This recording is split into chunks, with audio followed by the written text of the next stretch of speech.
For many years of my life, I've kept myself hidden away, voluntarily, and I mean emotionally as well as physically, much as I had been when hidden away as a child. My parents divorced when I was 9, and it wasn't long before my mother remarried. I tried to warn her about her new husband, but she wouldn't listen. She said she was in love, and that I was just a kid, and what did I know? But I proved her wrong, and I wished I hadn't. For a while, things were just uncomfortable for me, and I hid in my room whenever I could. He tried to get me to go outside and play catch with him, trying to play the daddy role. By now, my real father had moved away and moved on, and I only heard from him with cards and gifts on my birthday and at Christmas. But I didn't need a creepy father figure and tried to stay away as much as possible. I knew there was something wrong with him. Then, when I was 11, her husband took me for a ride to his old house. He hadn't sold his, just moved into ours. When we got inside, he told me he wanted to show me something interesting in the basement. When I refused, he grabbed me and carried me down the steps into that spiderweb-filled cellar. He had a mattress covered with an old filthy sheet in the corner by the furnace. He tied me up with the ropes he already had there. I screamed, but he said no one would hear me, that no one lived in that area anymore. And he said no one wanted to hear me, but I wasn't worth anything. And then he ripped my pants off and began raping me, grunting like an animal, like I had seen on my uncle's farm. That had served as my family's nod to sex education. And this was the entrance to my own personal hell. After he left, I screamed and screamed for help, but no one came. I fell exhausted on that dirty, thin mattress and fell asleep.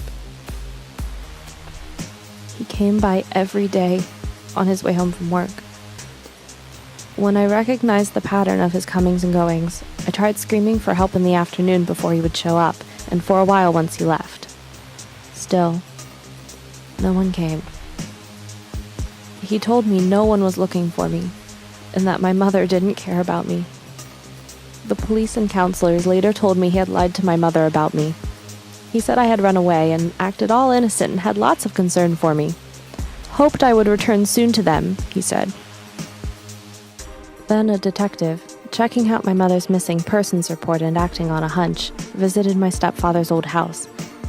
I hadn't yet tired of screaming for help that day, and the detective heard me.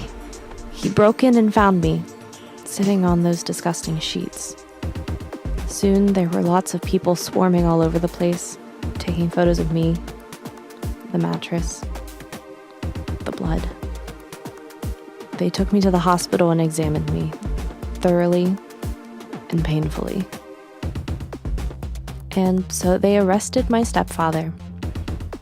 I heard he was later killed in prison. I often think I would like to have watched him die. He finally got what he deserved. But I wondered, did what happened to me happen because I deserved some punishment? What had I ever done? I did not trust others with my body, or my mind, or my feelings.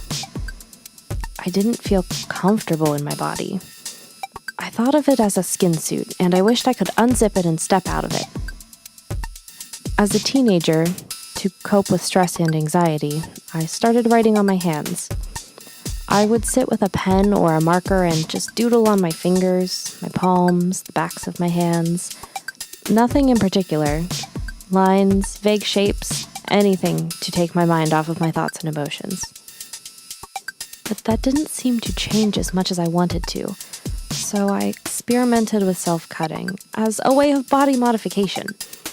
I broke my mother's so-called safety razor and used the twin blades to cut horizontal and vertical lines into my chest. I decided to imitate the pattern I saw on the Gary 7 computer screen in a Star Trek The Original Series episode called Assignment Earth. I loved the idea of being a visitor to this alien world, since I did not feel like a native. I never belonged here. But as I continued to do it, etching new lines over old scars, I took a careful look at myself. In my own nerdy and geeky way, I decided that this particular form of destruction did not somehow equal creation, and so I decided I should try something else. One day, I just stopped the cutting to let those scars heal, though they would never fully go away.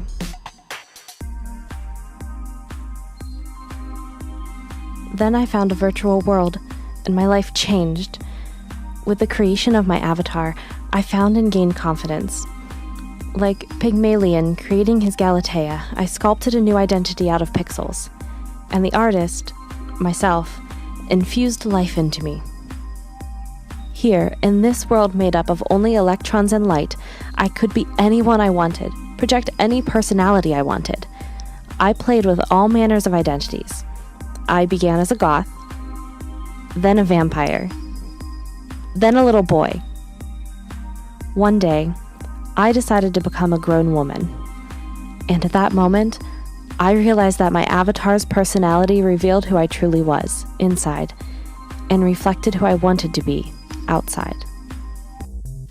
As an avatar, I transcended beyond the Galatea statue and evolved into Scheherazade, weaving my own personal set of 1001 tales into a magic carpet that I could ride wherever the virtual world could take me. I adopted the name Sherry Gale, assuming the names of Scheherazade and Galatea, and began to live the life I always felt I should have. And people began responding to me in my new virtual form.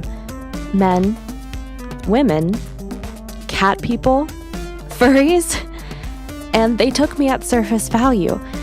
And when they got to know me, they seemed to like who they saw.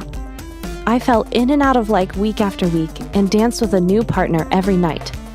Just danced, nothing more. In the virtual world, I never engage in intimacy. In fact, it's wonderfully liberating. If men come on to me, I just refuse them. If they try to force the issue, I can always just log off. Unlike in real life. But recently, I started to fall in love with someone. We have wonderful times together, and he is such a gentleman. He never presses for anything beyond a dance and a cuddle and a kiss goodnight. But now I am growing afraid again. The idea of intimacy, even virtual, worries me. I want to walk on that path, but I feel like that basement door can open in my mind, and I fear what might drag me back down into that depth.